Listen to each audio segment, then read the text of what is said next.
ఇవే బాబా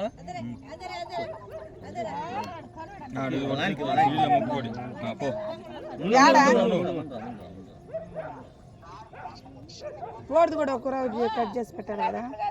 వాళ్ళు కూర్చున్నప్పుడు ఉండు మా మేము చేస్తాం ఉండు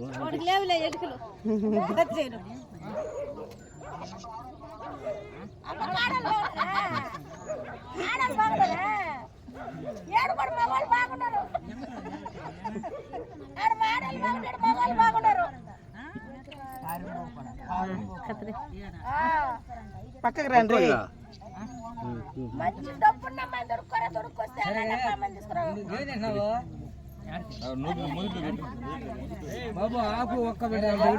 మొదట్లో కాదు చెట్టు శిలాలు పెట్టిన ముందు ఆకు ఒక అరటిపళ్ళు పెట్టిన దాని మీద పెట్టు